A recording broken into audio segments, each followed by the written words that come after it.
Muy bien, muy buenas noches. Un saludo a cada uno de ustedes. Muchísimas gracias por conectarse a esta sesión del proyecto, la última sesión de la parte formativa del proyecto compartido Juventudes Renovando la Política. Es para nosotros un gusto haber llegado hasta esta etapa y contar con la participación activa de todos ustedes. Ha sido un gran esfuerzo desarrollado por 3 semanas. Hemos tenido 6 sesiones a lo largo de esta etapa en la cual hemos podido fortalecer y adquirir herramientas que creemos que son importantes para el desempeño de nuestro desarrollo al interior de nuestros partidos políticos como afiliados, afiliadas y también futuros directivos, o algunos de ustedes ya también directivos de sus organizaciones, y también, ¿por qué no?, candidatos y candidatas en las próximas elecciones. Dentro de este espacio vamos a tener esta última sesión que va a tratar sobre el tema de consenso, diálogo y gobernabilidad democrática. Y para esto vamos a contar con la participación de una especialista muy importante del PNUD.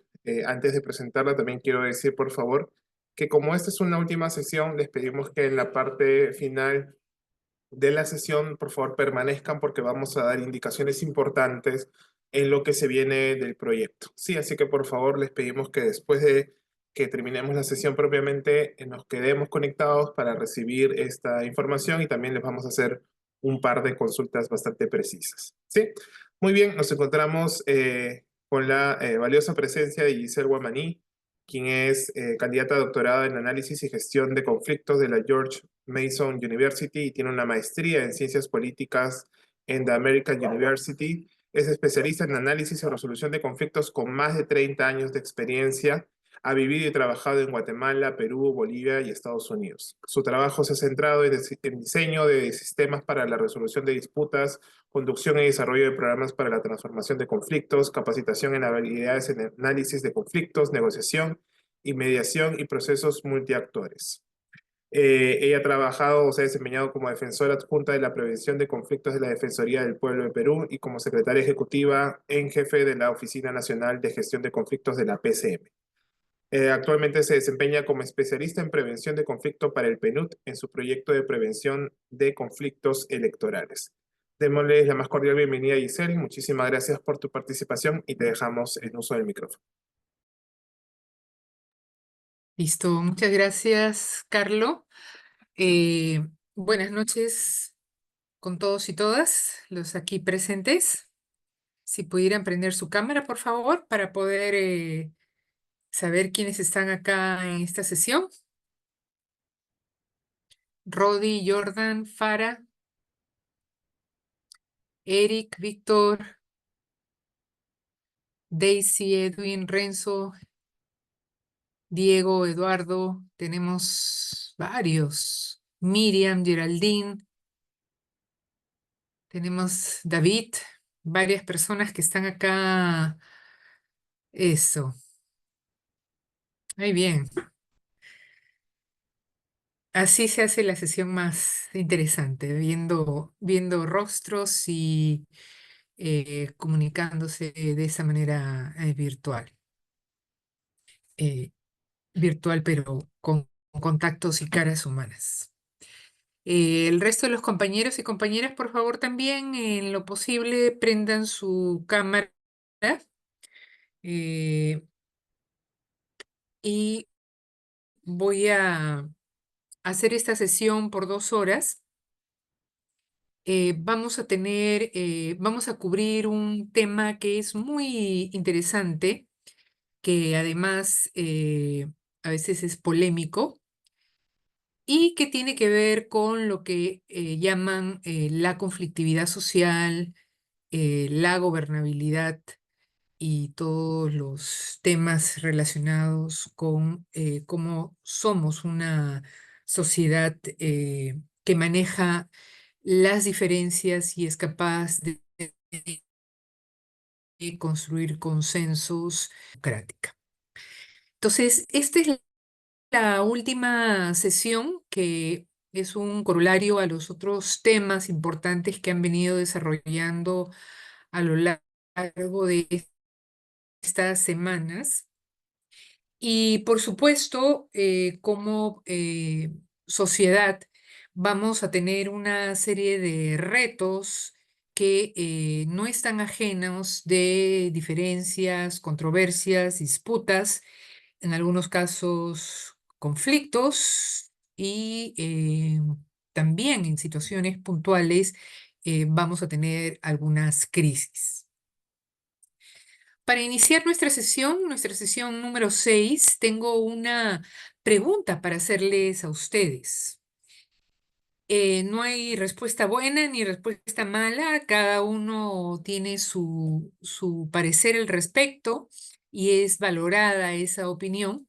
Y la pregunta es, ¿son los conflictos buenos o malos? ¿Qué opinan ustedes? Erwin, ¿Qué tal? Manases, Jeremías, Eh, tenemos ¿Qué tal? dos Muy buenas manos tardes. levantadas. A ver, Erwin. ¿Qué tal? Muy buenas noches. Disculpen si hay un poco de bulla porque recién salgo del trabajo. Soy Erwin Mogollón, del Partido Popular Cristiano. Sobre los conflictos, si son buenos o malos. Los conflictos siempre existen. Buenos y malos son categorías relativas, morales, etc. Ahora, el tema es cómo resolver dichos conflictos, cómo solucionar dichos conflictos, la forma en la que enfrentas dichos conflictos. Porque solamente con los conflictos, con la dinámica, con el dinamismo, con la fluidez que hay, se generan nuevas cosas. Y siempre las nuevas cosas son realidades. Y ahora, de acuerdo a esas realidades, es que nosotros vamos a trabajar en pro o en contra. Y eso depende de la capacidad que tenga cada uno para justamente enfrentarlos o resolverlos. Muy bien, gracias, compañero. Jeremías, Manases, Jeremías. Doctora, muy buenas noches. Eh, bien, considero de que hablando del Perú, el Perú pues tiene particularidad tanto cultural, ideológica, y siempre vamos a tener conflictos. Y Ujú. lo ideal siempre es llegar a un punto centro donde podamos buscar el bien común, ¿no? Entonces, anteriormente se veía siempre que cuando se va a resolver un conflicto, que sea pues la mayoría quien, si beneficia a la mayoría, que se resuelva de esa manera, ¿no? Pero ahora hay un enfoque un poco más diferente, donde también estos grupos étnicos, estos grupos indígenas, también no son mayoría, pero también necesitan ser escuchados, ¿no? Y es por eso de que considero que los conflictos siempre van a existir, pero hay que llegar a un punto medio. Eso es lo que quería agregar. Muchas gracias. Excelente, Jeremías. Tenemos una mano más, Geraldine. Sí, ¿qué tal? ¿Cómo estás? Buenas noches a los ¿Qué tal, presentes. Buenas Geraldine? noches, doctora. Sí, creo que en relación a lo que mencionaban mis compañeros es también mi respuesta. Considero que los conflictos siempre van a existir porque claramente somos personas que tenemos diferencias entre todos, pensamientos, ideologías distintas. Bueno, yo soy parte del Partido Acción Popular. Claramente vamos siempre a tener diferencias, sin embargo, creo que el conflicto también puede ser como la ruta hacia la negociación, que es justamente lo que se tiene que tratar de lograr o hacer claramente bajo respeto y valores democráticos, para poder llegar a un consenso, ¿no? Siento que para poder llegar a ese consenso se necesita justamente tener estos conflictos claramente basados en lo que queremos mejorar, ¿no? Dentro del país, más no dentro de los intereses propios de cada persona. Entonces, considero que es como la ruta a poder llegar a un consenso para poder tener un mejor país. Excelente, gracias, Geraldine. Efectivamente, vamos a ver que en lo que son los conflictos hay, ¿no? Diversidad de aspectos en el conflicto, en cada caso. Algunos son aspectos que nos sorprenden, nos impactan, nos entristecen o también nos remueven profundamente. Pero también del conflicto hay aspectos poderosos, creativos, eh, que generan oportunidades, que generan cosas y procesos, sobre todo muy transformadores, que pueden abrir espacios para la búsqueda de soluciones. La compañera Geraldine hablaba de, pueden abrir rutas, es decir, canales, maneras nuevas que nos diferencia y que nos plantea como un obstáculo en el cual todos necesitamos poner nuestra mente, nuestro corazón para resolver. Entonces, así como les enseñaba estas primer set de fotos iniciales que miran el aspecto eh, no tan glamoroso o el aspecto que nos impacta del conflicto, hay también este otro lado de la moneda, este otro aspecto de la conflictividad que es igualmente poderosa, pero que es creativa y que genera toda una serie de vínculos, soluciones, propuestas e inclusive políticas públicas. Entonces la pregunta es, ¿cuándo es que estos conflictos se vuelven destructivos y generan todo ese malestar, esos aspectos eh, eh, no, que nos dan estrés? ¿Cuándo los conflictos se convierten en constructivos? Es decir, si estamos hablando de que el conflicto tiene esos dos aspectos, ¿qué es lo que lo hace destructivo cuando se convierte un conflicto en destructivo y qué es lo que lo convierte en un conflicto constructivo? A ver,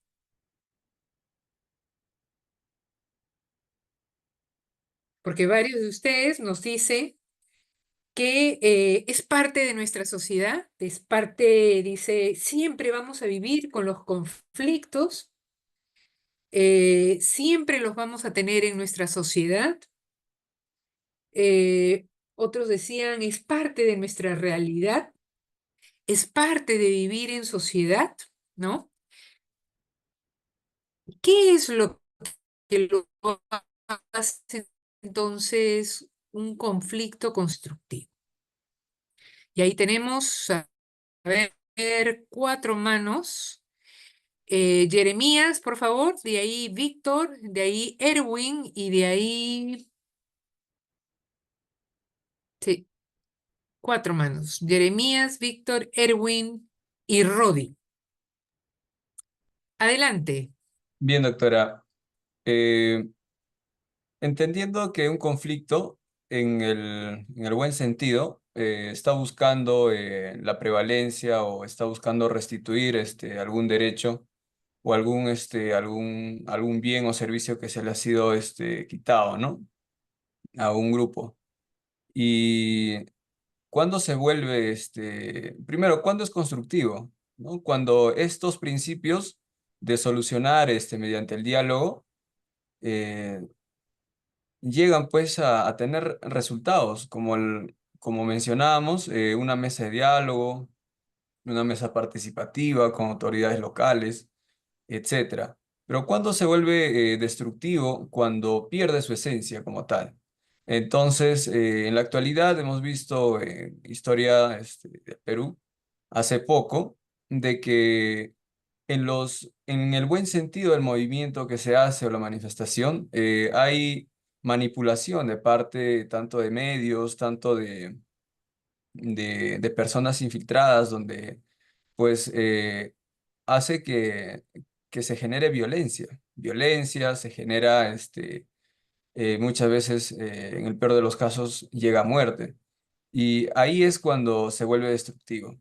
Y para eso considero de que es muy importante la acción tanto del Estado o del área donde está siendo o donde va a ser atendida este conflicto, la atención oportuna, ya que dilatar o esperar tanto hace que también se puedan, pues, inmiscuir ahí personas que pueden influenciar negativamente y pueda ser destructivo.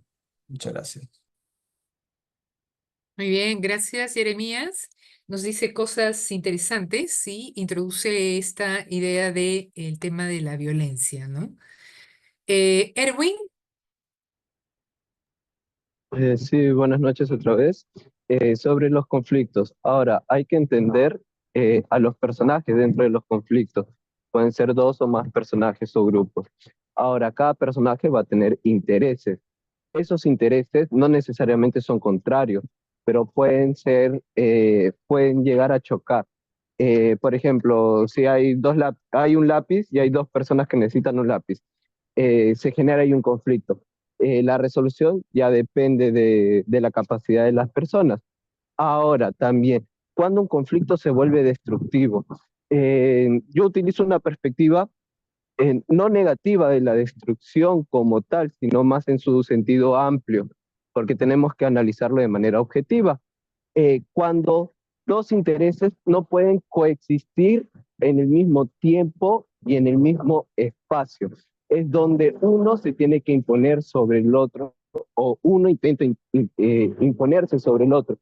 Hay casos donde los dos no pueden coexistir y al momento de chocar dichos intereses, los mismos intereses, fuerzas iguales, se suman cero. Fuerzas iguales y contrarias suman cero. Ahora, cuando un conflicto es constructivo, cuando estas fuerzas no chocan, cuando estas fuerzas pueden coexistir, se pueden encontrar soluciones. Ahora, aterrizándolo en el ámbito humano y social, en conflictos de intereses de grupos sociales, existe el diálogo, existe la capacidad de resolver problemas y la capacidad de transformación del hombre.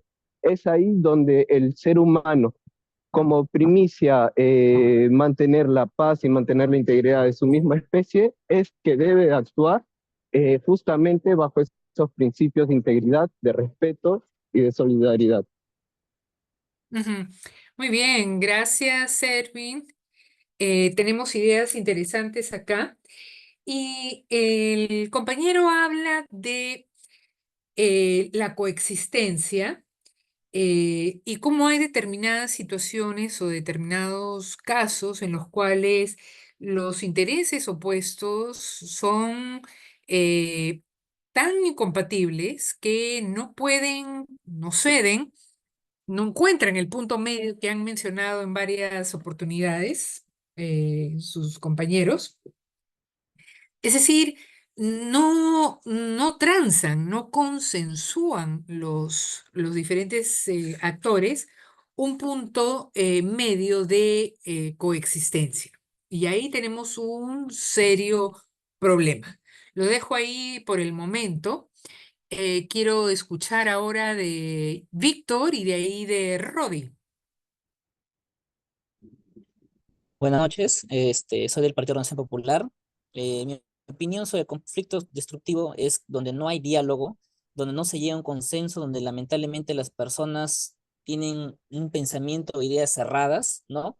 Y no llegan a consensuar en nada, ¿no? Porque tienen ideales a veces cerrados que no, que yo es mi posición, y no llegamos a un acuerdo sin entender a la otra parte. En el conflicto constructivo, donde sí hay diálogo, sí hay consenso, porque las personas cambian de ideas y llegan a aportar cada uno sus ideas para llegar a un solo fruto, a un solo consenso, ¿no?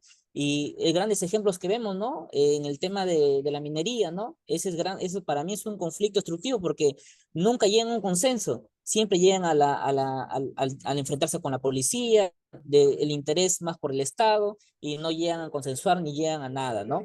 Y igualmente vemos en tema de las municipalidades, con los trabajadores también de limpieza, ¿no?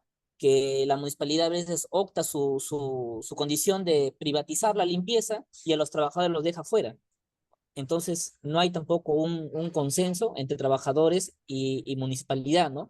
Entonces, yo creo que en el Perú tenemos más conflictos, a veces llegamos a tener muchos conflictos destructivos más que constructivos, porque empleamos más nuestro ideológico político y no llegamos a consensuar como personas razonables y pensantes, ¿no? Eso es todo. Ujú. Gracias, Rodi. Y acá un concepto que nos introduce Rodi tiene que ver con la agudización del conflicto, al punto de, una de las cosas que decía, se rompe el diálogo, se rompe la comunicación, eh, se cierra, él habla, se cierra la mente, pero en psicología social le llaman eso la visión túnel, es decir, solamente veo y escucho y reafirmo los elementos o los aspectos que son, ¿no?, en mi línea de pensamiento y el resto no existe, no lo veo, no lo escucho. Y eso es algo que ocurre en todos los conflictos, en, en todos los diferentes países, pero es una característica de los conflictos cuando se agudizan. Es decir, llegar a esta polarización o este posicionamiento extremo que los actores rompen todo tipo de contacto, relacionamiento y no pueden ver los puntos en común, no pueden ver en qué pueden ceder o en qué pueden consensuar.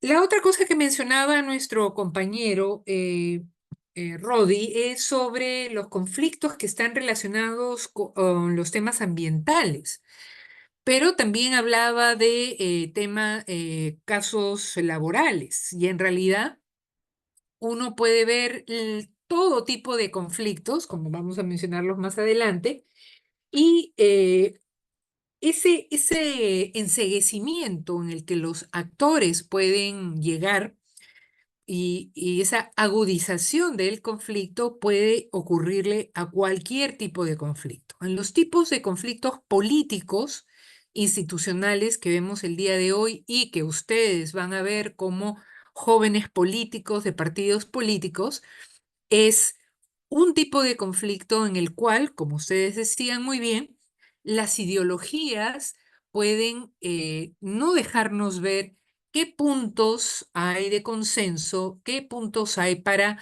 poder ceder, negociar o generar un aproximamiento. Entonces, hay una psicología en los conflictos que yo diría es transversal a cualquier tipo de conflictos, pero que la característica de la agudización del conflicto es precisamente estos elementos que ustedes han mencionado y que están relacionados precisamente con los conflictos destructivos. Rodi, por favor, adelante. Hola, ¿qué tal? Buenas noches. ¿Qué tal, Para Rodi? mí todo lo que han comentado mis compañeros que nos han dicho muchas cosas importantes. Por mi parte me gustaría decir que, bueno, los conflictos destructivos en sí, yo lo veo también como una intención, ¿no? Que es oculta o prácticamente está diseñada para desestabilizar una posible negociación que puedan tener ambas partes. Sin embargo, considero que a veces los conflictos, o bueno, muchas veces se ven que los conflictos destructivos son usados de manera frecuente cuando hay una negociación. Por ejemplo, se usan para alargar un periodo o que puedan haber más inversiones o, como les comento, es una intención que está hecha solamente para destruir algo que se quiere realizar. Y el otro punto es que el conflicto constructivo es cuando dos culturas o más eh, se dan cuenta de la realidad que están viviendo e intentan solucionar este problema de manera que el ego personal lo elimina.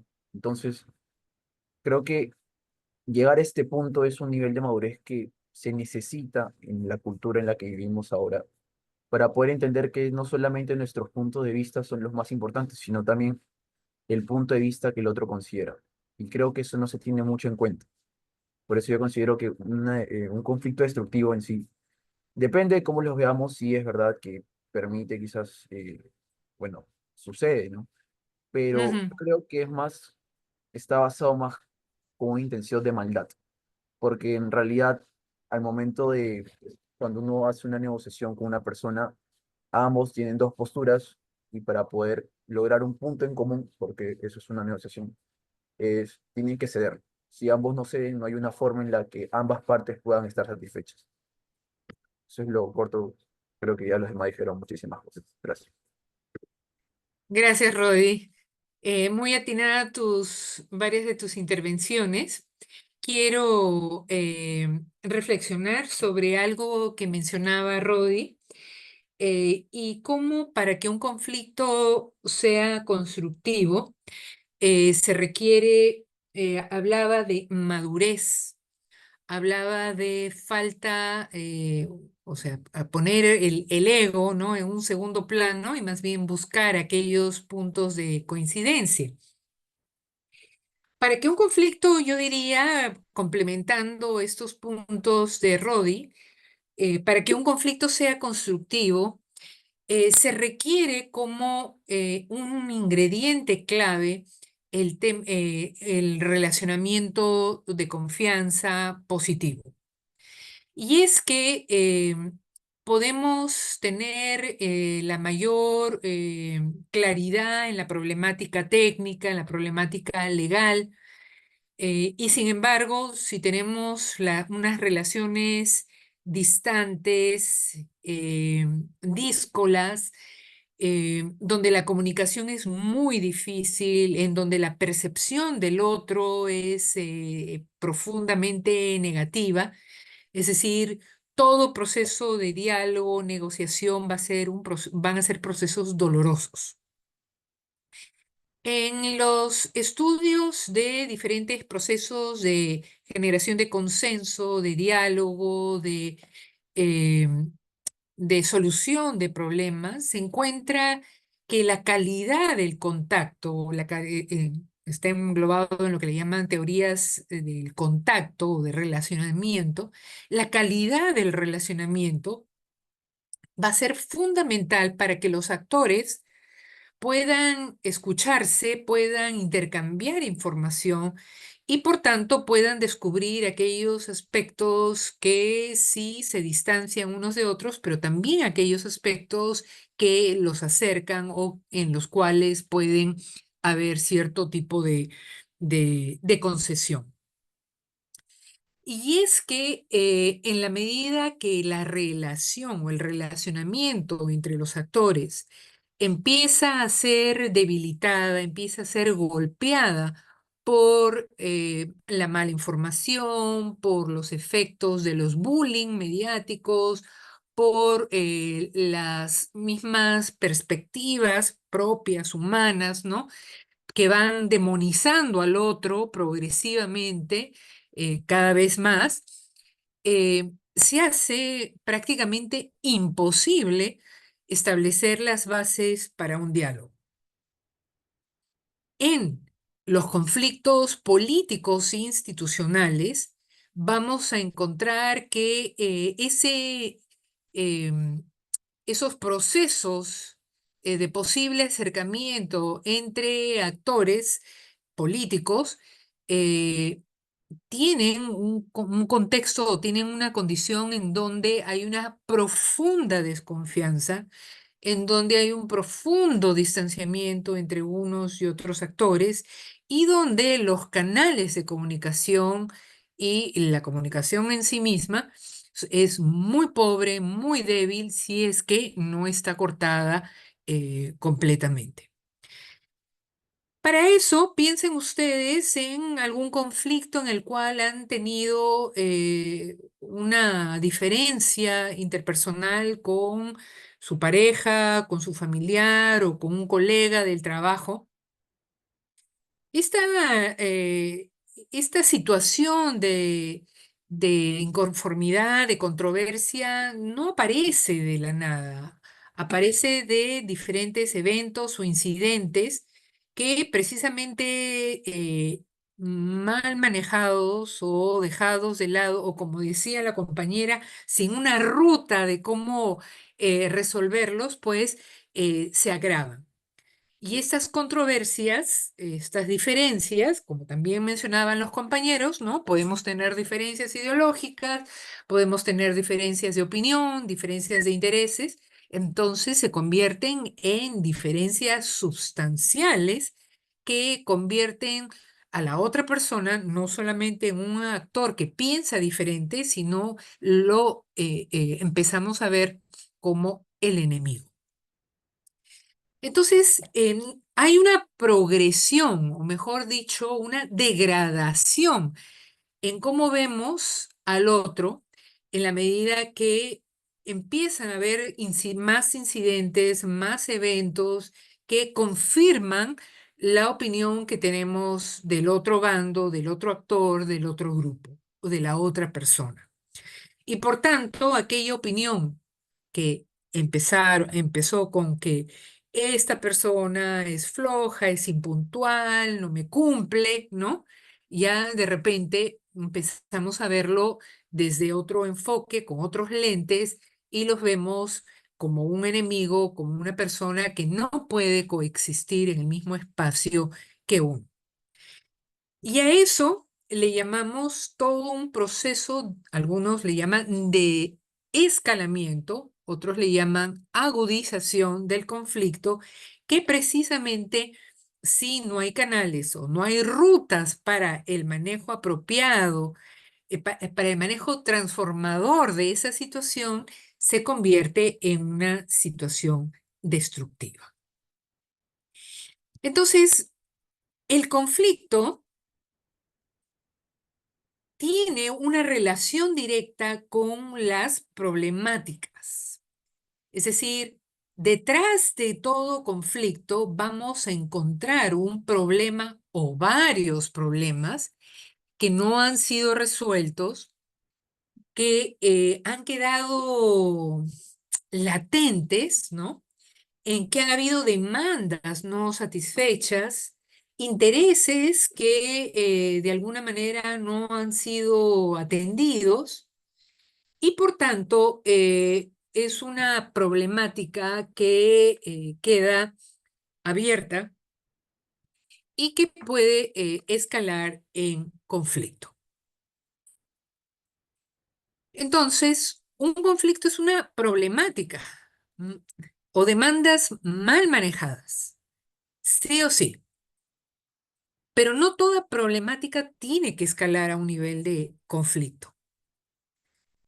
En sociedades o en grupos humanos donde precisamente hay rutas, hay canales, hay mecanismos, hay confianza, estas problemáticas pueden ser resueltas rápidamente. Y para ello, en una comunidad, en la parte norte del país, un problema con una compuerta de regadío llevó a la comunidad a juntarse, ver las problemáticas que se había generado, cómo evaluaron desde diferentes perspectivas la solución de esta problemática, que los llevó a tomar buenas decisiones y el problema de la compuerta se solucionó. En una comunidad con usuarios, en una comunidad paralela, el problema de la compuerta, que también se malogró, más bien generó toda una disputa y agravó un conflicto que había previamente. Es decir, la problemática se sumó a una serie de rivalidades, desconfianza y yo diría malestares en torno a diferentes usuarios del agua que consideraban que la compuerta tenía que ser reparada por unos y no por todos. ¿Cuál es la diferencia entre estas dos comunidades donde habían diferentes usuarios? Precisamente en este capital humano, en esta eh, capacidad de los mismos actores para poder solucionar el problema en una oportunidad de fortalecer los roles, las funciones, las capacidades para distribuir el agua de una manera equitativa, versus la segunda comunidad en la cual la problemática de la compuerta, el mismo problema, se ahondó al mal relacionamiento, a la controversia y la disputa que existía previamente. Entonces, la problemática puede escalar a una situación de disputa, controversias también le llama, o a un punto de conflictividad en la cual el conflicto se hace abierto y donde se cuestionan precisamente los principios, los compromisos para la gobernabilidad local, provincial, distrital o regional o inclusive nacional. Y ese escalamiento no ocurre mágicamente ni ocurre de la noche a la mañana. Es decir, hay una serie de factores que van a hacer que la problemática sea disputada de una manera más acalorada, más tercamente, sin puntos de negociación, sin puntos de concesión y por tanto escale de una manera muy rápida. Varios de ustedes mencionaban, algunos decían intenciones ocultas, ¿sí? A veces hay intereses de grupos específicos, pero también hay intereses de poblaciones que no han sido escuchadas durante mucho tiempo y por tanto llegan a un punto de cansancio, a un punto de no retorno en el cual las demandas quieren ser o necesitan ser atendidas de una vez y por todas. Y si se dan cuenta en los diferentes reportes que hacen de conflictividad las instituciones públicas que tenemos, como la Defensoría del Pueblo, la Secretaría de Gestión Social y Diálogo de la PCM o de los diferentes sectores de los ministerios o de los gobiernos regionales, van a encontrar que hay muchos de los casos tienen una trayectoria, tienen periodos bastante largos en los cuales no se llegan a soluciones globales, ¿no? Integrales. Y es que hay pues dificultades técnicas, dificultades económicas en los gastos, en la gestión, también administrativa de las soluciones. Es decir, hay determinados tipos de casos que tienen mayor o menor complejidad en la solución. La Defensoría del Pueblo hizo un registro de los casos de conflictos y encontraba que los casos socioambientales tenían una duración de entre 3 a 5 años. Los casos de conflictos que están relacionados con infraestructura y proyectos grandes también tienen un periodo de gestión entre 3 a 5 años, ¿no? Entonces, hay determinados casos en los cuales la conflictividad se expresa a través de soluciones, demandas, a través de remediación, limpieza ambiental o proyectos de inversión pública o inversión público-privada o inversión privada que en realidad toman periodos muy largos que van más allá de las demandas y de las expectativas de los actores. Y eso es parte de la dificultad que tenemos como en nuestro aparato estatal para poder tener soluciones a estas problemáticas de una manera efectiva, rápida y ágil. Es por tanto que muchas de estas problemáticas, problemáticas que tienen que ver con necesidades básicas humanas, como el acceso al agua, a la educación, a la salud, a vivienda de calidad, a trabajo, etcétera, etcétera, son problemáticas que toman su tiempo de ser solucionadas y van escalando a lo largo del tiempo. Y por tanto, cuando estas problemáticas escalan a conflicto y allí están durante mucho tiempo, pueden también escalar a crisis. Y como mencionaba uno de en realidad un par de compañeros, hay intereses legítimos, ¿no? Pero también pueden haber intereses políticos que de alguna manera van, ¿no?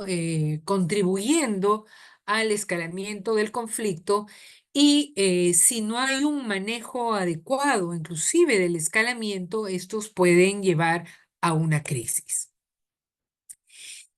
Y a veces uno puede decir, ahí nomás llegamos, la crisis llegó ahí. Sí, es cierto, la crisis puede, inclusive en esta etapa y en este punto tan crítico, puede agudizarse y puede inclusive generalizarse a otros gremios, a otros actores, a otras regiones y por tanto convertirse en una crisis total.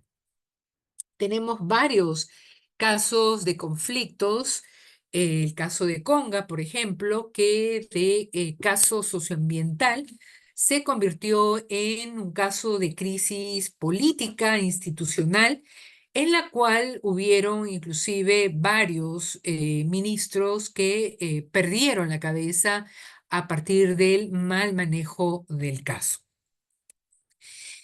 Entonces, un conflicto puede puede conllevar o no violencia y lo mismo una crisis. En los reportes de la Defensoría, el 50% de los casos han tenido un evento o más de acciones de fuerza y o de violencia. Es decir, es bastante alto. Quiere decir que nuestra conflictividad está muy marcada por eh, acciones que no son, no conducen a un diálogo. Es cierto que pueden visibilizar un caso en particular, pero la pregunta es ¿a qué costo? ¿No? Y no es solamente el costo económico, sino también a una serie de otros aspectos. El conflicto, por tanto, en nuestros reportes que podemos ver de las diferentes instituciones, tiene un sello importante llevado por acciones de fuerza y que se utilizan estas estrategias para poder, como vamos a ver, lograr la atención de determinados gestores o tomadores de decisión. Y eso sí es un elemento peligroso porque vicia la relación, dificulta el diálogo y finalmente cualquier propuesta de solución va a tomar considerablemente más tiempo por la gran desconfianza que hay entre los diferentes actores, a partir precisamente de acciones de fuerza. Entonces, a pesar de que el 50% de los casos tienen este sello en el uso de la violencia o de acciones de fuerza, eh, hay que ver que no todos los casos de conflictos llegan con estas características. Hay además una gran cantidad de casos de conflictos, este otro 50%, que se resuelve a nivel de los espacios de diálogo de la negociación, de procesos facilitados, procesos técnicos, y por tanto no siempre se reportan en los medios, sobre todo con la misma dimensión que se reportan estos casos de conflictividad que tienen un aspecto del uso de la violencia. Y es que lamentablemente muchos de los casos en los cuales observamos, ¿no? Mediáticamente los efectos del conflicto destructivo, ¿no? Que estábamos conversando en el inicio de esta sesión, efectos que vienen con llamas, con eh, impactos catastróficos, ¿no? Que en realidad nos permite tener una mirada de lejos, ¿no? De lo que está ocurriendo, pero que no es el conflicto en sí mismo, ¿no? Esta es la parte de la expresión del caso, de la expresión quizás más mediática del conflicto. Y precisamente nuestro reto es tratar de mirar qué es lo que está detrás, qué es lo que está eh, ¿no? impulsando estas chispas, este fuego latente, y requiere de nosotros, ustedes como futuros líderes, eh, quizás muchos de ustedes en gobierno, en gestión pública, requiere una mirada más de cerca y hacer un esfuerzo para familiarizarse precisamente con aquellos factores que están debajo de este fuego, de esta humareda, de estas rocas y estallido, que es precisamente el aspecto destructivo del conflicto. Y por tanto, inclusive mirar con mayor detenimiento y mirar con un ojo técnico cómo las causas subyacentes de la conflictividad están allí, ¿no? Como esta energía sobre problemáticas no resueltas está allí generando esa tensión que es distinta al conflicto como hecho noticioso. Y allí nosotros tenemos que hacer un esfuerzo muy grande porque con toda la información que nos llega, muchas veces noticias falsas o que tergiversan la información, se nos hace difícil poder diferenciar los hechos y por tanto mirar aquellos aspectos de la conflictividad que son lo más valioso.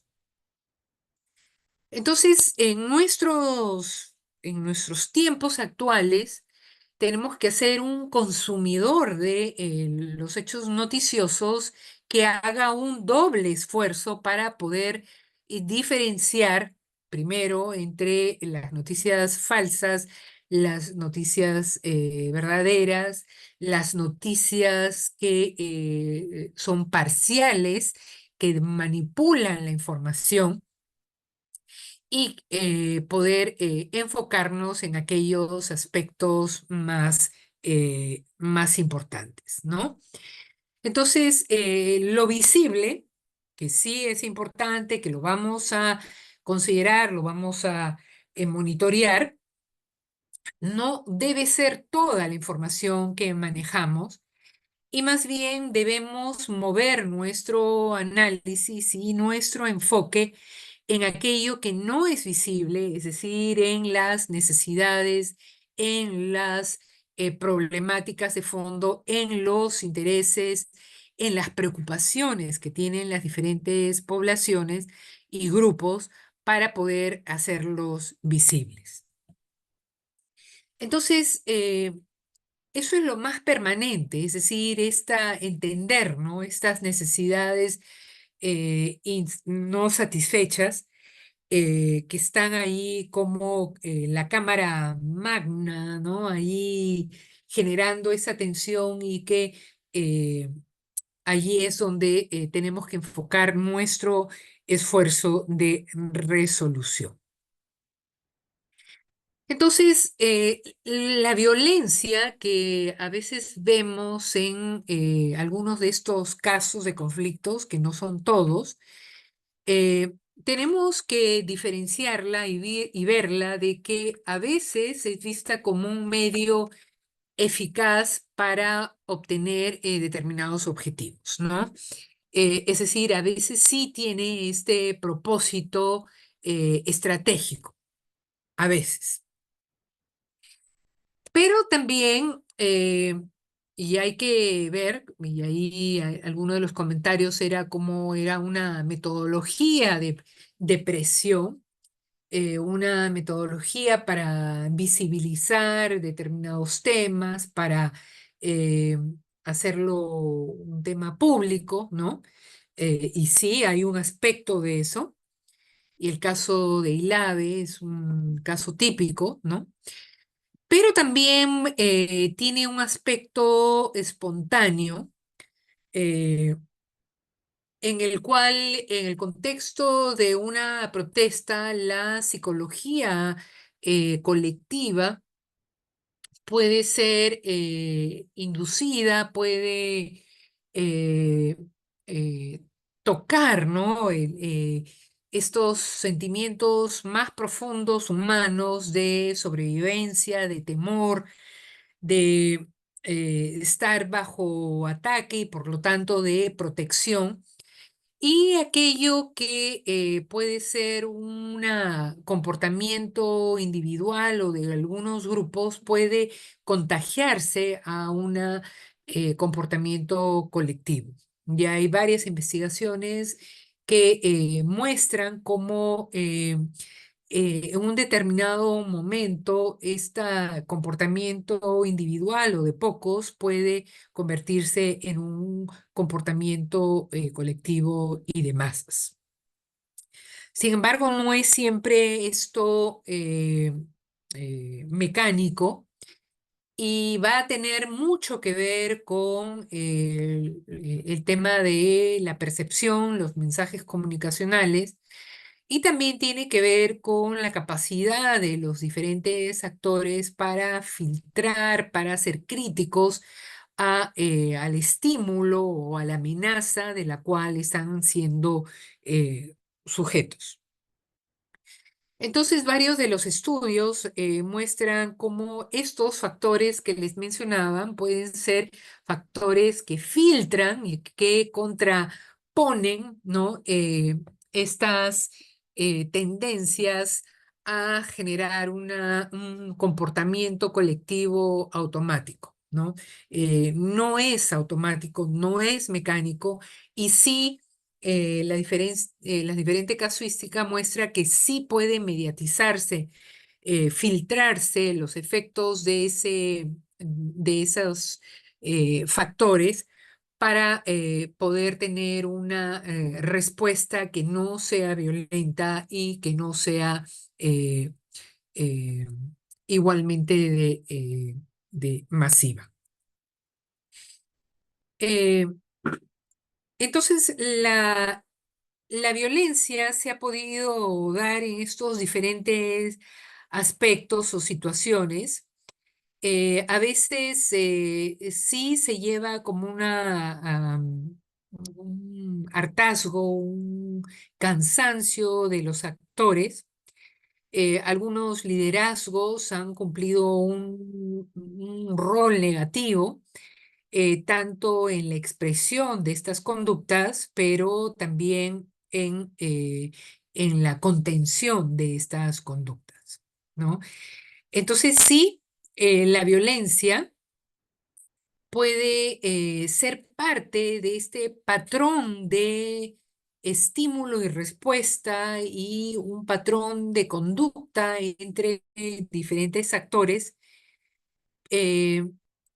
que nos dejan, en todo caso, con la gran duda de cómo manejar las crisis con las competencias y dentro de la necesidad de contener las crisis con el uso de la fuerza, pero desde una perspectiva que enfoque el respeto a los derechos y con determinada acatamiento a principios.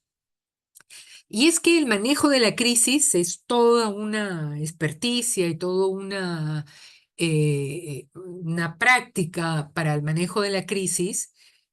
Hay diversidad de metodologías y, y recomendaciones, pero que en situaciones de crisis, precisamente los actores que tienen las competencias y son llamados a poder contener la crisis, tienen que hacerlo dentro de determinados principios.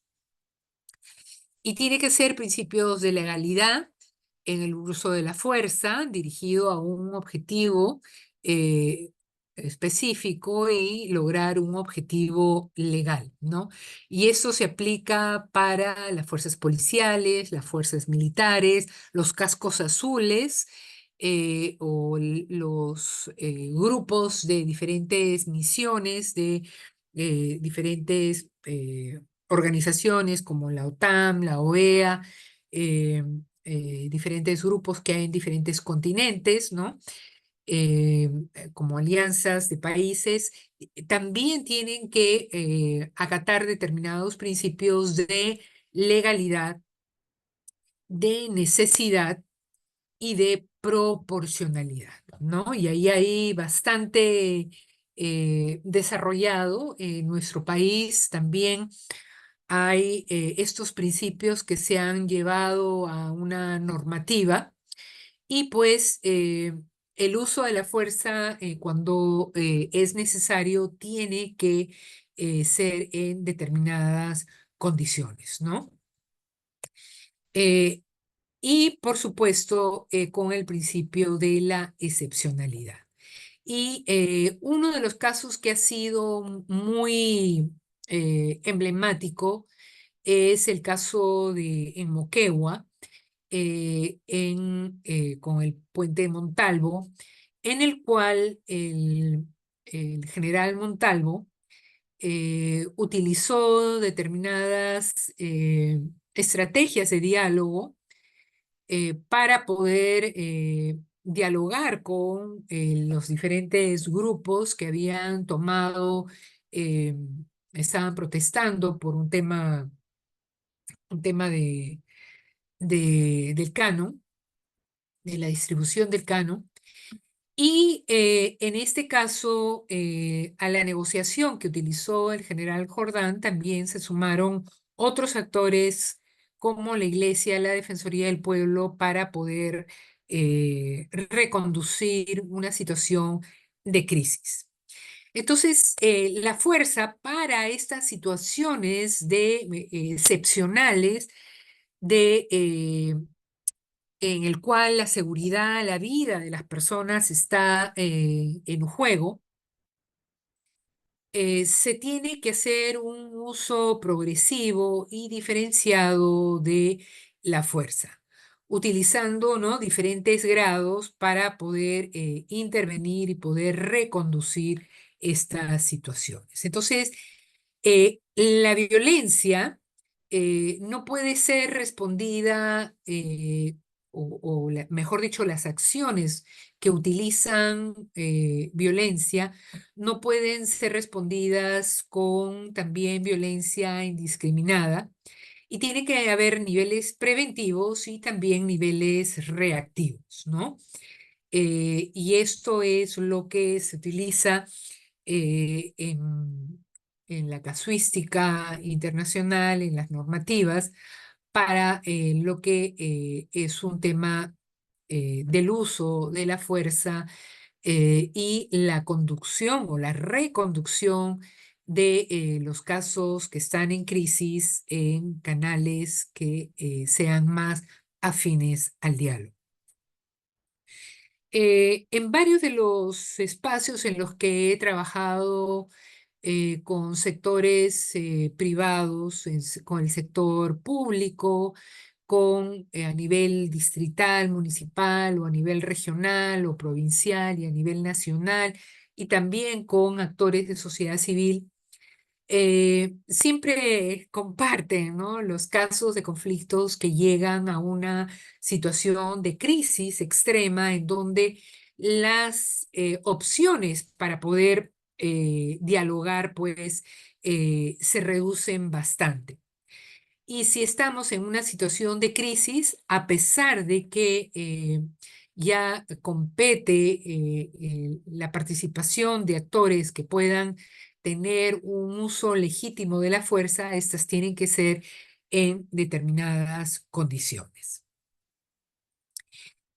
Y eso nos lleva entonces a cómo los conflictos pueden socavar o pueden poner en crisis la gobernabilidad.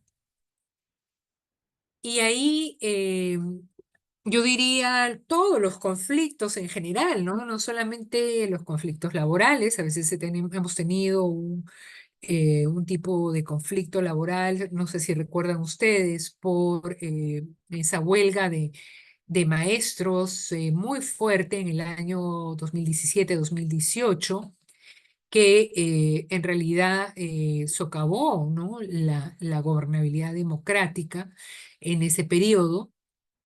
Los casos de conflictos socioambientales, Tía María, en Conga, ¿no? Han también, cuando han llegado a esos puntos tan críticos, han socavado también la gobernabilidad a nivel regional o inclusive a nivel nacional. Y así podemos identificar una serie de conflictos que cuando se llevan a niveles más agudos, cuestionan nuestra institucionalidad, cuestionan nuestra capacidad como actores, tanto de sociedad civil, de partidos políticos, de gobierno, del sector privado, de medios, de la academia, etcétera. O sea, cuestionan la capacidad de todos, ¿no?, para poder hacer frente a estas situaciones donde el impasse parece absoluto, ¿no? Y el caso del conflicto que hubo con los Aguajún y los Wampis, el caso de Bagua, fue también un caso emblemático en el cual toda nuestra institucionalidad y eh, nuestra capacidad para poder resolver este caso, esta problemática que estaba en juego para las comunidades Aguajón y Wampis, pusieron en crisis la gobernabilidad. Entonces, pregunta para ustedes. ¿Y en qué rol está el Estado frente a los conflictos? ¿Cómo lo ven al Estado? A ver, ¿lo ven bien? ¿Lo ven más o menos? ¿Lo ven ahí o no saben, no contestan? ¿No? A ver, tenemos una mano de Víctor. Víctor, a ver, adelante. Mientras el resto se va preparando para ver cómo ven al Estado frente a los conflictos. A ver, Víctor, te escuchamos. Bueno, últimamente el Estado no ha sabido solucionar muchos conflictos en nuestra sociedad, ¿no? Por eso que hemos visto los temas mineros paralizados muchos años. ¿Por qué? Por tema de conflicto que había con los pobladores de esas zonas, ¿no? Y no se ha llegado a una verdadera solución de problemas. Últimamente hemos visto el conflicto que pasó cuando asumió la presidencia la presidenta Dina, ¿no? Tampoco no hubo una concesión de solucionar ese conflicto que hubo a nivel nacional. más se atacaba a la población en vez de bajar al llano, pisar tierra y conversar con los pobladores y llegar a una solución con ellos, ¿no? Entonces, vemos que lamentablemente el Estado no está actuando. Si nos vemos, el último reflejo que ha sido es la violación de las niñas de la selva. ¿Qué ha hecho el Estado? ¿Qué ha hecho? Salir un ministro a decir que es algo cultural. O sea, ahí nos estamos dando cuenta de que el Estado en realmente no soluciona los conflictos, en vez lo empeora cada día los conflictos, porque no se ve que tienen capacidad de solucionar los conflictos en el país y que durante todos estos años hemos tenido miles de conflictos y que no han sido solucionados. Solamente han sido solucionados con qué? Meter policías, meter presión, meter arma y no bajar a reunirse con los mismos líderes de esos problemas. Gracias. Muy bien, gracias, Víctor. Entonces, Víctor nos habla de un rol que todavía tiene mucho, ¿no?, que desear. Habla también de cómo la gestión de los conflictos en periodos en particulares ha sido problemática la gestión y efectivamente cómo miramos la gestión también como una variable importante para la resolución de conflictos, ¿no? Es decir, esa capacidad o ese enfoque o esa voluntad de diálogo o esa empatía. Muchos justo el día de hoy día me decían, ¿no?, cómo poder ser empáticos con las personas, con la problemática, puede acortar mucho esas diferencias. Tenemos otra mano levantada de, a ver, primero estuvo Erwin. Olga, Sí, buenas noches, ¿qué tal? Correcto. ¿qué tal? La verdad es que puedo empezar, pero creo que primero levantó la mano Edwin, ¿correcto? De repente para llevar un orden, ¿correcto, Edwin? Sí, don Orden. Sí, Sí, me disculpan, estoy acá tratando de ver cómo muevo pero bueno, vemos, a ver si es que logro manejar mejor Edwin, entonces ¿qué- puedes empezar. ya, ¿qué Gracias, tal? Olga. Muchas gracias, compañera, por el pase. Sí, Sobre el entiendo. rol del Estado frente a los conflictos. Muchas veces vemos al Estado como un ente ajeno a la sociedad, pero más bien todo lo contrario. El Estado somos nosotros, está en la Constitución. Ahora, la pregunta sería entonces reformularla. ¿Qué hacemos nosotros frente a los conflictos? ¿Qué hacemos tal vez en el sector público? ¿Qué hacemos tal vez en nuestra propia sociedad, en nuestro día a día, en nuestro ambiente, en nuestra comunidad? ¿Cómo nosotros reaccionamos ante los conflictos? Primero, nosotros tenemos eh, que identificar el conflicto y también tenemos que identificar nuestra posición en dicho conflicto. Tal vez tenemos que dejar el prejuicio de lado de pensar que el Estado es el papá y que el Estado está en la obligación de realizar todo. No, porque nosotros somos parte del Estado como tal. Así que debe haber una sinergia en el desarrollo mismo de nosotros como ciudadanos y nosotros también en el sector público. Ahora, como ciudadanos podemos consensuar, dialogar y como funcionarios públicos podemos ejecutar.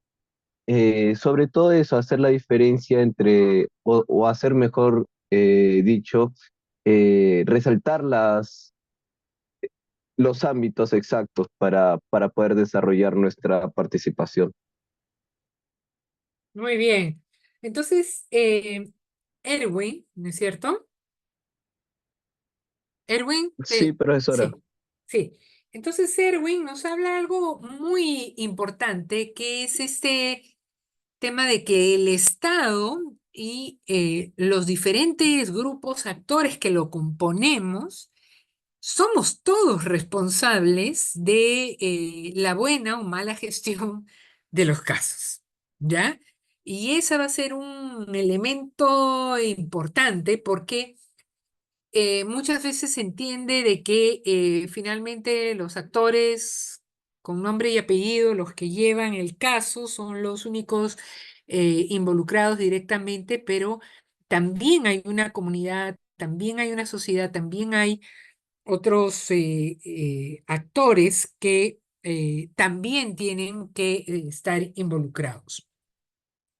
Ahora sí, si lo tengo correcto, tengo a Olga, Edwin y Jeremías. A ver, Olga. Buenas noches con todos, ¿qué tal? Bueno, aquí considero de que lo podemos colocar en dos partes, ¿no? Una de ellas Ajá. es cuál es el rol del Estado frente al conflicto y lo otro es qué hace el Estado frente a los conflictos. En el caso de que si hablamos cuál es el rol del Estado, bueno, frente a los conflictos considero que es como un juez, ¿no? Va a haber ahí como juez y parte, ya que ellos tienen la obligación de escuchar a los ciudadanos cuáles son sus malestares, por qué se está generando este conflicto y poder llegar a un consenso, ¿no? Un consenso lógico que beneficie a ambas partes. Pero si nosotros nos ponemos a pensar también realmente qué hace el Estado frente a lo que es el tema de conflictos, últimamente, como lo mencionó alguno de mis compañeros, es como si quisiera silenciarnos porque las últimas veces nos dieron toque de queda. Si bien es cierto, muchas personas o parte incluso de las políticas, de grupos políticos, agarran estos movimientos o ese tema de conflictos y más bien hacen un escándalo de ello, porque muchas veces el ciudadano, por ejemplo, quiere salir a protestar de manera pacífica. Sin embargo, vemos que otro tipo de grupos se involucran, se suman a ellos, pero ya perjudicando o agraviando más los temas de conflicto, ¿no? Entonces, el Estado no debería de permitir que la población o que los ciudadanos lleguen a ese punto para que recién busque un consenso, ¿no? Sino escucharlos desde antes, o sea, apenas se dé el conflicto para poder así derivar a qué tipo de conflicto es y poder tener una solución más rápida. Eso sería todo, gracias. Gracias, Olga. Entonces, ¿cómo hacemos prevención, no? ¿Cómo eh, no llegamos, o sea, no llegamos a ese punto cuando ya es demasiado tarde o es, en realidad es más complejo poder atender a personas molestas, fastidiadas? Es mucho más complicado lidiar y atender a una persona que está contrariada, que está cargada, frustrada, molesta, que atender a una persona que todavía está a un nivel de explicar y interactuar a partir de su problemática. Entonces, eh, cuando trabajaba, por ejemplo, con los diferentes funcionarios de la Defensoría del Pueblo, la pregunta que se hacían, ¿qué hacemos para trabajar con las personas que están con emociones muy fuertes, ¿no? O sea, y compartían su dificultad y a veces hasta incomodidad personal, porque es difícil conducir, facilitar un diálogo cuando las personas están muy ofuscadas, muy molestas, es decir, hay un cambio cognitivo, no solamente un cambio emocional, hay un cambio cognitivo en las personas que hace mucho más difícil el diálogo, explorar opciones, entender la problemática en todos sus diferentes aspectos. Es cierto, es medible físicamente los cambios que se producen en la corteza cerebral en las personas. Entonces, no solamente por un tema de tiempo, por un tema de costo, sino porque al ser humano le cuesta más poder llegar a soluciones, poder dialogar cuando está embargado por emociones muy intensas de molestia, de frustración, de cólera. Por todo eso, como decía la compañera, es más conveniente trabajar las problemáticas cuando recién están iniciando, cuando el nivel emocional de las personas todavía no es intenso, sino está a un nivel bajo. Eh, Edwin, y de ahí Jeremías. Sí, buenas noches con todos ustedes. Buenas Buenas noches con noches, todos Edwin. ustedes. Buenas ¿Qué tal? noches, Edwin. Adelante. Mire, señorita, lo que yo estoy escuchando, tanto la problemática sobre conflictos, eh, este gobierno le veo todo un desastre, porque cada quien por sus necesidades políticas, ¿no? Que cada quien lleva a su molino y no saca cara por el pueblo. Y es por eso se hace un conflicto, porque solo ven sus necesidades, para las necesidades del pueblo que lo eligió, no hacemos nada por el pueblo. Entonces, por eso se hace un conflicto. Y entonces, mire, cuando se dio el baguazo, yo tenía la edad de 15 años, por acá, por mi zona de Bagua. Ujú, Incluso yo le escuché a Alan García Pérez cuando estuvo de presidente. ujú. Insultó, insultó a la ciudadanía de Bagua, que somos de clase baja, que somos unos indígenas. Y no es así. No es así tratar al pueblo, porque el mismo pueblo lo elige para ser representante del pueblo, no insultar al pueblo. Y eso es lo que pasa por un montón de políticos. Gracias. Gracias, compañero. Entonces, lo que nos señala el compañero Edwin es cómo muchas veces los líderes, los funcionarios en general, y probablemente ustedes también, cuando lleguen a posiciones de gestión pública, no tienen de forma innata las habilidades comunicacionales ni relacionales para gestionar los conflictos.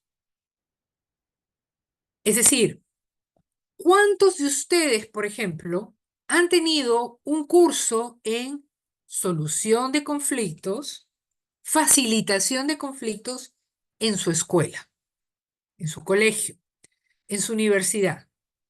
¿Cuántos de ustedes?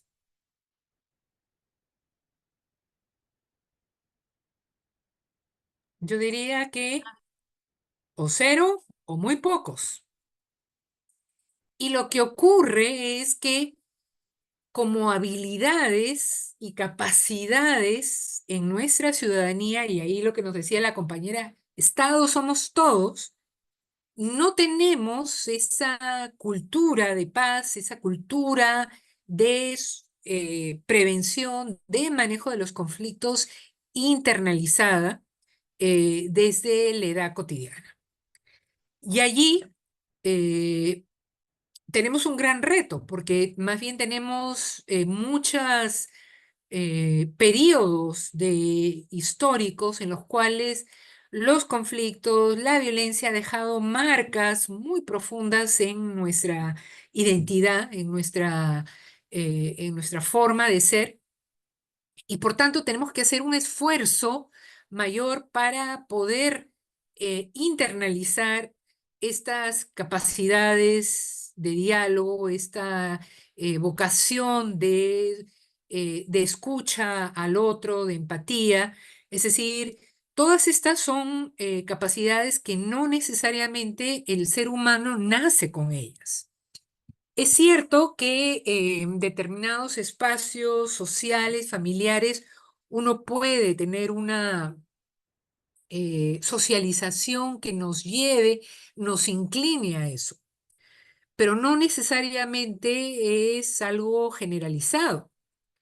En varios de los países en los que he trabajado, le han prestado mucha atención en las escuelas a introducir estas prácticas de mediación escolar y otros programas también en la primaria, en la cuales los niños empiezan a resolver sus conflictos entre sus compañeros, ¿no? En la clase, ¿no? De una manera que sea constructiva y pacífica, es decir, para que el conflicto no se convierta en un conflicto destructivo. Y allí he sido testigo de cómo niños muy pequeños, ¿no? De 8, 9, 10 años, son entrenados como mediadores y cómo median conflictos en su clase a fin de poder tener escuelas que sean pacíficas, donde se utilice el tiempo y el espacio a aprender, a disfrutar, ¿no?, de estos espacios colectivos. Entonces, imagínense ustedes qué tipo de ciudadano sale de este tipo de escuelas donde la práctica de el conflicto es convertirlo en una oportunidad transformadora. Y más bien en escuelas donde hay bullying, donde hay acoso, donde hay, ¿no?, estas cosas que hemos visto de violación también, eh, más bien generan y producen y reproducen una ciudadanía que no es en valores de equidad, de respeto, democrática y en paz. Entonces, es cierto que de alguna manera nuestros líderes también reflejan al Estado y reflejan también a nuestra sociedad. Y es por eso precisamente que escoger líderes que tengan esa vocación de diálogo, no solamente que tengan propuestas técnicas, pero que tengan este verdadero valores de diálogo, de escucha, de empatía, de sencillez, de, eh, de saber generar consensos, es lo que va a ir marcando la diferencia. Entonces, varios de ustedes mencionaban cómo la gestión del conflicto por parte del Estado y de la sociedad muchas veces es una gestión que, precisamente en palabras de una de nuestros compañeros, empeora el conflicto. Y es que precisamente el tener y escoger líderes que no tienen esta capacidad de diálogo genuino, de consensuar, de negociar, pues va a marcar toda la diferencia en que el conflicto sea transformado en oportunidades de desarrollo, oportunidades de diálogo, o que el conflicto sea transformado en situaciones de mayor crisis, se empeore en violencia y en el mal manejo que socava la gobernabilidad. Tenemos una mano más de Jeremías, por favor. Adelante, Jeremías, te escuchamos. Bien, doctora, muchas gracias. Quiero dar respuesta a esta pregunta con un enfoque un poco sistemático para ver cuál es el rol en el cual estamos cada uno de nosotros y también el Estado como tal. ¿En qué rol está el Estado frente a los conflictos? Entendamos de que el Estado, en primera instancia, somos nosotros todos, y en segundo, de que nosotros otorgamos, mediante un voto popular, democrático, a una autoridad que va a dirigir justamente el destino de nuestro país. Y como tal, cuando suscitan estos conflictos, la autoridad que se le ha dado este, a este representante hace pues que utilice digamos, ¿no?, la policía, el ejército para poder controlar estos, pero ahí es donde se origina la mala interpretación de los hechos, se origina pues estos problemas. Entonces, entendamos de que el Estado, nosotros damos y tenemos la facultad de poder incidir bastante, pero Ujú. haciendo, dando también la debida importancia a lo que es a la educación que usted menciona, doctora, parte de los hogares, realmente. La iniciativa estudiantil es muy buena, ¿no? De que se enseña a esta gestión de conflictos, pero también nosotros debemos practicar justamente esta gestión de conflictos en nuestros propios hogares, ya que de lo que somos en nuestros hogares sale la sociedad. Es lo que quería manifestarles. Muchas gracias. Muchas gracias, Jeremías. De acuerdo contigo, en realidad es responsabilidad de todos nosotros y en los diferentes espacios en los que nos movemos, ¿no? Familiar, escolar, académico, universitario, técnico, ¿no? Laboral también, los diferentes sectores, como a pesar de que no hayamos tenido la oportunidad de trabajar el enfoque de incorporar, ¿no? Estas habilidades y capacidades en transformación de conflicto en estos espacios, como a lo largo de nuestra vida y nuestra carrera podemos aprender y podemos hacerla nuestra. Carol Shaira, tienes la mano levantada, te escuchamos, Carol. Adelante. Buenas noches. Quería responder la pregunta también. Y bueno, como usted lo mencionó anteriormente, el Estado somos nosotros. Y bueno, siempre hay que considerar que hay conflictos que pueden ser mayores que otros conflictos. Entonces creo que estamos en la potestad de como sopesar qué conflictos pues también son, o sea, urgen más, ¿no? Urge más tratarse, ¿no? Y que sea para un bien común. Ujú. Eh, Creo, bueno, esa era mi idea. Muy bien, gracias, Carol, excelente, porque efectivamente tenemos que priorizar, tenemos que tener una mirada estratégica a fin de poder tener eh, tener esta intervención con una cierta lógica, con una manera de trabajar los conflictos. Y es que el Estado tiene un rol articulador entre diferentes tipos de actores y no puede perder ese rol, ¿no? No puede perder esa capacidad. El Estado, que muchas veces está como gestionado por gobiernos, diferentes gobiernos de turno que son electos, asumen esta posición, eh, no pueden entrar en conflicto con otras instancias, otros ciudadanos. O sea, en la práctica lo hacen, ¿no? Eh, y en algunos periodos de gobiernos hemos visto que, lo que les mencionaba, el enfoque de gestión de conflictos ha sido bastante retador porque ha generado mayor conflictividad. Así como han habido otros periodos de gobierno en el cual los funcionarios de gobierno sí han tenido incorporada determinados enfoques, determinada perspectiva y han podido hacer un rol articulador efectivo.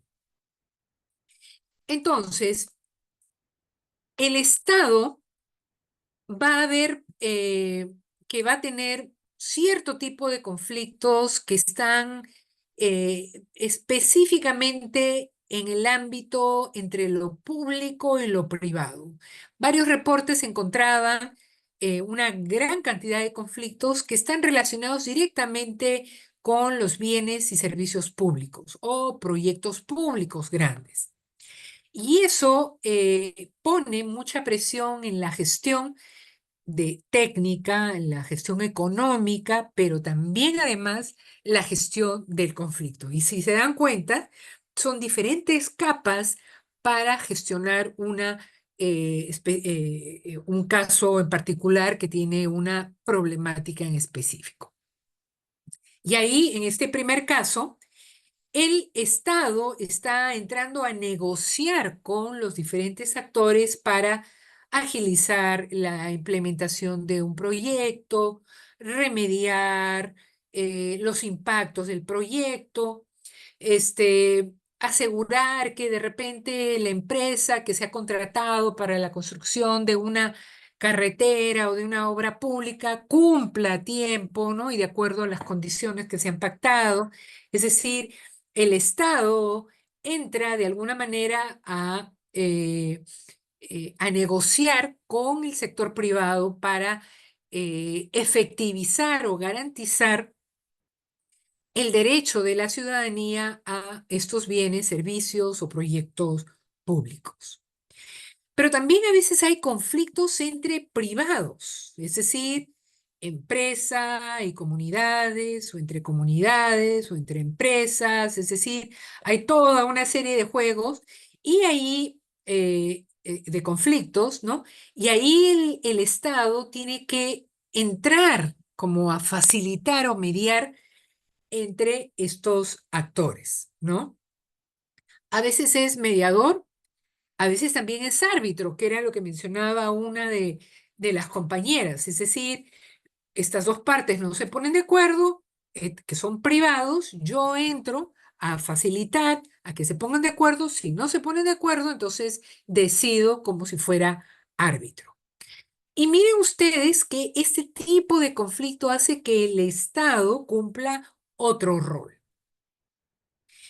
Pero también hemos visto que a veces hay conflictos entre instituciones públicas de diferentes niveles, en el cual, por ejemplo, el caso de Conga, entre el conflicto entre el gobierno regional y el gobierno nacional, en aquella época, 2011, 2012, eh, agotó, ¿no?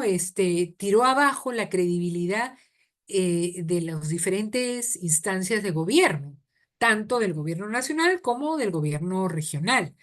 Y allí, frente a ese tipo de conflictos en donde las instituciones públicas entran en tensión, pues se requiere la intervención de otros actores, a veces internacionales, o a veces la iglesia, a veces la Defensoría del Pueblo, o a veces una asociación de actores de mucha reputación para que puedan mediar o acercar a los diferentes actores a una solución que sea en el beneficio de todos. Entonces, miren ustedes cómo cambia el enfoque, el rol del Estado dependiendo de qué se trate. En este primer rubro de conflictos, el Estado muchas veces está como negociador, como supervisor, ¿no? Para que los servicios se den en los términos, en las necesidades que tiene la población. En este segundo rubro de conflictos, el Estado va a facilitar o mediar entre actores privados y el Estado inclusive puede estar como garante o como árbitro. En este tercer rubro, el Estado entra en conflicto con otras partes o sectores o niveles del Estado o de gobierno, y por tanto tiene que negociar, ¿no? Y tiene que negociar para buscar una solución técnica, solución política, pero muchas veces han habido conflictos de tal magnitud que se han necesitado otros actores externos que contribuyan a la solución del caso. Y por supuesto hay conflictos temáticos, que esto es lo que más hemos encontrado y que corresponde a diferentes sectores poder buscar una solución técnica. Entonces, ¿qué tipo de conflictos hay en el Perú? Uy, hay de todo tipo, dependiendo de si hablamos de los conflictos por materia, por el tipo de actores, si es a nivel territorial, por la etapa del conflicto, por la complejidad o por el tipo de gestión, que es más lo que he estado mencionando anteriormente. Si es por materia, hay diversidad. Mi proyecto, el proyecto de prevención de conflictos electorales, se enfoca específicamente en los conflictos electoral y político. Pero hay otro tipo de conflictividad que busca actores o se enfoca en determinadas problemáticas según la materia o se enfoca con determinados actores. Por tipo de actores, ¿no? Por ejemplo, el Ministerio de Agricultura, el Midagri, de riego, se enfoca y hace una planificación por las demandas o los pliegos según los productores, ¿no? Que tienen su ciclo. o el Ministerio de Trabajo también monitorea los conflictos que van siendo presentados por los diferentes gremios de trabajadores. A nivel territorial, miren ustedes cómo hay también una conflictividad distinta que también es atendida por diferentes niveles de gobierno, pero también por diferentes espacios de diálogo que están especializados a este nivel. Y, por ejemplo, a nivel de cuenca, hay los comités de cuenca o de intercuenca, que en realidad deberían ser los espacios en los cuales se ven las problemáticas referidas al agua y también se busca las soluciones de una manera participativa entre los diferentes actores. Y así a diferentes niveles territoriales vamos a encontrar que en el Perú tenemos una cantidad de espacios interesantísimos en los cuales están presentes diversidad de actores con capacidad para poder atender la conflictividad que se da a ese nivel territorial. Por ejemplo, a nivel regional, hay los comités de crisis que reúnen a una diversidad de actores como gobierno regional, prefectura, Defensoría del Pueblo, Ministerio del Interior, de Transporte, etcétera, etcétera, Fiscalía, y que analizan la conflictividad y buscan articular acciones para poder tener respuestas robustas frente a los conflictos. Hay algunas regiones donde funcionan muy bien estos comités o a nivel también más provincial. Han habido algunas casuísticas de éxito en nuestro país muy, muy interesantes. Entonces, en realidad, en el Perú no nos quedamos cortos por espacios, por comités, pero el gran reto está en cómo hacerlos sostenibles, cómo no perder el espíritu y el objetivo por el cual han sido creados, que es precisamente de convertirse en espacios multiactores de generación de consenso, de solución de problemas específicos, sea laboral, sea de cuenca. Por ejemplo, había un espacio del café, el Consejo Nacional del Café, que reúne productores, comercializadores, ¿no? Funcionarios públicos. De espacios tenemos cantidad de espacios, pero cómo los hacemos efectivos, cómo los impregnamos de este compromiso de diálogo para que se conviertan en espacios democráticos de solución, de prevención de conflictos. También podemos tener clasificados los conflictos por la etapa, si está latente, de escalamiento, en crisis. Hemos hablado precisamente de algunas características de cada uno de estos etapas y cómo es mucho más fácil, inclusive varios de ustedes mencionaban, intervenir, gestionar el diálogo cuando estamos en estas etapas ¿no? de menos intensidad a cuando estamos en una etapa ya crítica.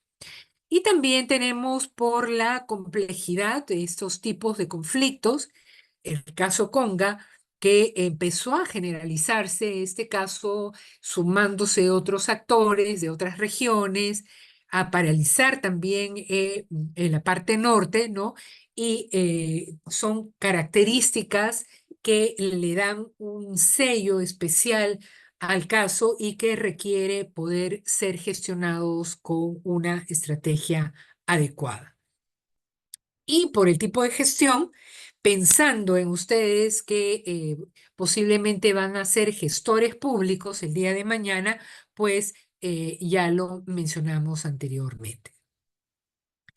Y todo esto, el no gestionar los conflictos a tiempo, va a tener un costo social, un costo político. En el caso de Conga tuvo un costo político muy fuerte, además del costo social humano.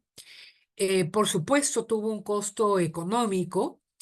Y yo diría, la parte más impactante también es este costo cultural de cómo se establecen determinados patrones de comportamiento, de desconfianza, de, de competitividad, del uso de la fuerza que empiezan a marcar generaciones venideras. Entonces, si vemos en perspectiva, el caso Conga ya tiene más de 10 años.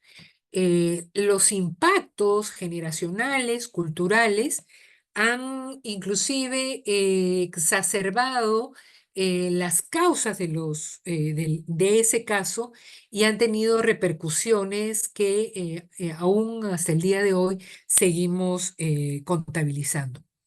Varios estudios del Banco Interamericano para el Desarrollo hicieron sobre más de 200 proyectos de infraestructura públicas y privadas a nivel de Latinoamérica y encontraban que precisamente el 75% de los proyectos eran paralizados o cancelados con costos sociales, políticos, económicos, culturales, humanos altísimos.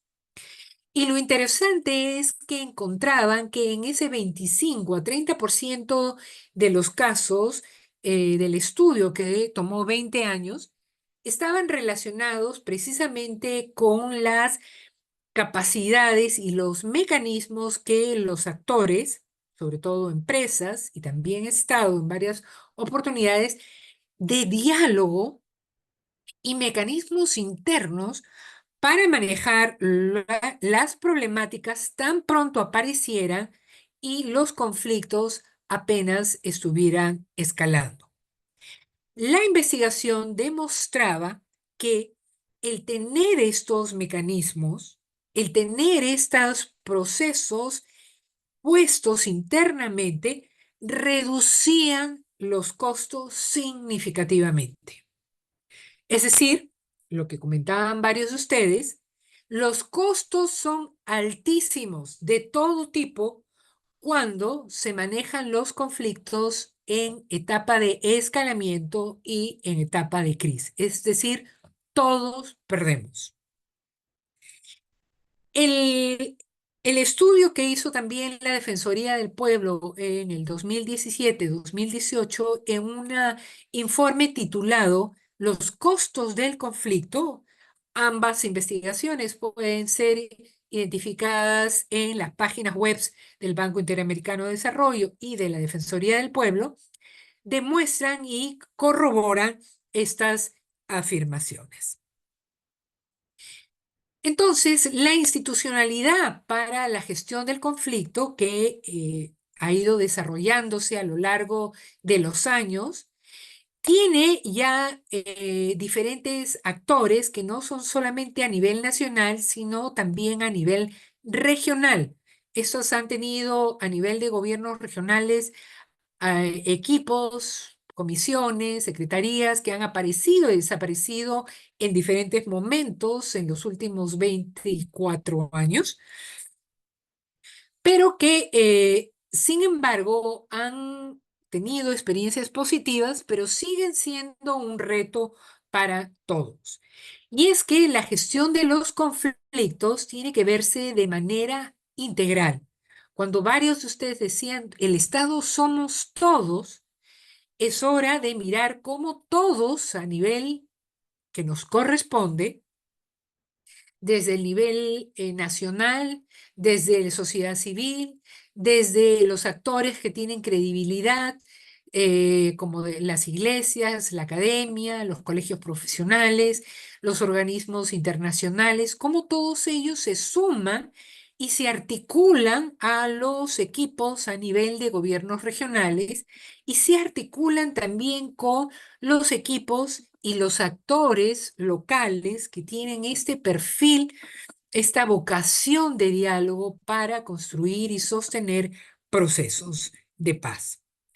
Entonces, cuando ustedes dicen el Estado somos todos y toda la gestión del conflicto depende de todos nosotros, es porque esto tiene que articularse de manera horizontal y de manera vertical.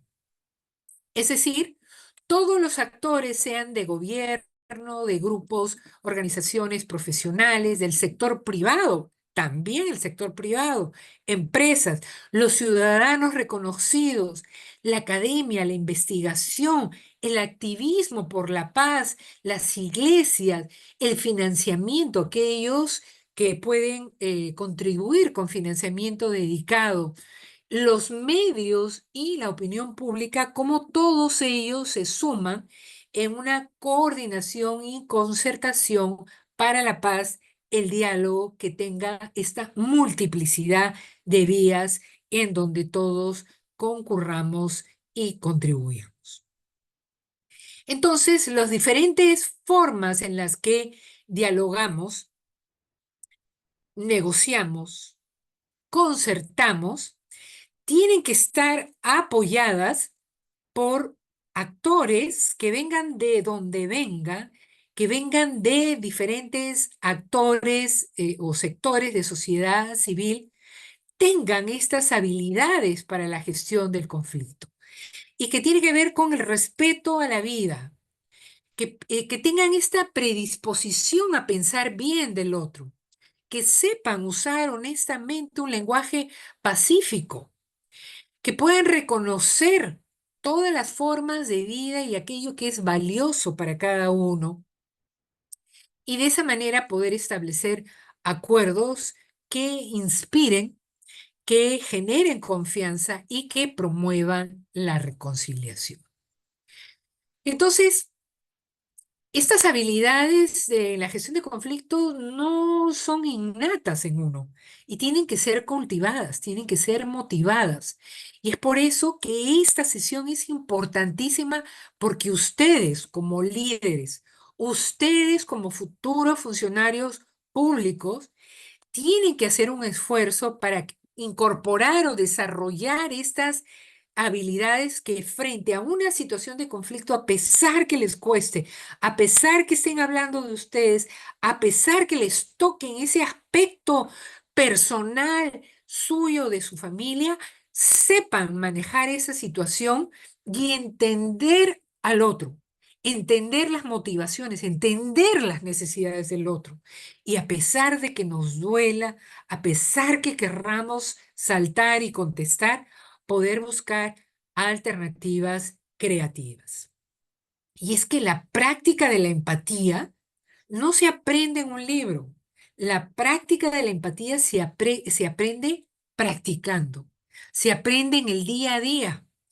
Si no tenemos digamos, espacios de socialización donde podamos llevar esa empatía, esa solidaridad, ese respeto hacia el otro, pues todo esto se queda simplemente en el papel. Los retos son muchos, los retos son grandes. Y en este espacio de reflexión, en donde los conflictos ambientales y también los conflictos políticos que estamos teniendo el día de hoy y sobre todo a nivel regional, ¿cómo compatibilizamos? ¿Cómo podemos desarrollar las capacidades del Estado que somos todos, ¿no? Desde donde estamos, en la prevención, en el diálogo, en los procesos de consulta previa, en la asistencia humanitaria, en el uso de mecanismos de paz y de no violencia. Los retos que tenemos todavía son muy grandes. Al tema ambiental sigue siendo uno de los grandes retos porque estamos en un contexto de cambios ambientales en los cuales el nivel de contaminación por pasivos ambientales nomás tenemos cerca de 5.000 pasivos ambientales, y tenemos que poder dejar a nuestras próximas generaciones, tenemos ahí una responsabilidad de dejar ambientes íntegros, ¿no? Y por último, lo que hemos venido conversando, es cómo esta cultura de paz no se hace algo en el papel, sino lo hacemos en el día a día. Porque la polarización y la intolerancia que vivimos el día de hoy en torno a muchos conflictos y sobre todo en torno a conflictos políticos, institucionales, precisamente refleja esta gran dificultad que tenemos para respetar la opinión del otro, para poder consensuar, encontrar puntos en los cuales ceder, en poder tener esta empatía hacia las voces y los grupos que reclaman con justa causa, ¿no?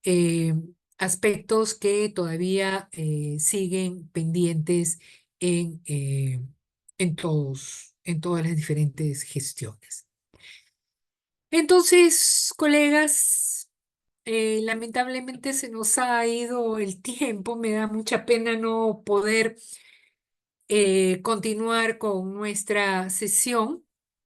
Quiero devolverle la palabra ahí al compañero de nuestra facilitador del jurado para que nos diga las palabras de cierre en todo caso. Muy bien, muchísimas gracias, Giselle. Muchísimas gracias por tu exposición bastante interesante y amplia, recogiendo la importancia justamente de cómo abordar la conflictividad y cómo poder sacar lo mejor justamente de la diversidad de formas de ver un mismo punto, cada uno de su ideología. Creo que justamente el proyecto compartido nace de esa idea de jóvenes que cada uno tiene un camino en su propia organización política, pero también son jóvenes que afrontan diferentes retos y justamente a veces comparten esa misión y esa visión de querer cambiar las cosas. Y creo que en eso deberíamos centrarnos y parte de ese proyecto justamente radica en eso, en cómo cada uno desde su tienda política puede sumar su visión para lograr algo importante por las juventudes del país, que creo que eso también es algo que es muy necesario para poder resolver los conflictos que hay en el país y poder abordar de mejor manera y sacar lo mejor de cada uno de ellos. Muchísimas gracias, Gisela, agradecemos tu participación. Nosotros nos vamos a quedar con los chicos y chicas para unas indicaciones finales. Antes de terminar, de repente una foto con Giselle para poder tener en el registro, a ver si por favor podemos encender nuestras cámaras para que Jordan nos ayude, por favor, tomando unas fotos. Doctora, muchas gracias por la información. Gracias, Jeremías, muy amable. A ver, por favor, si podemos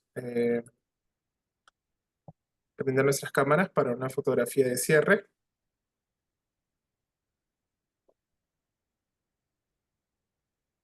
Muy bien, a ver, 1, 2.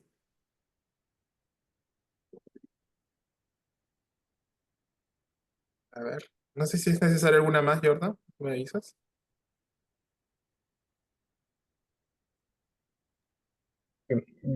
Ya está bien, ya. Muy bien, muchísimas gracias, Giselle. Nosotros nos quedamos con los jóvenes hasta una próxima oportunidad. Muchas gracias. Encantada. Que les vaya muy Gracias. bien, compañeros. Adiós. Gracias. Nos Hasta vemos. luego.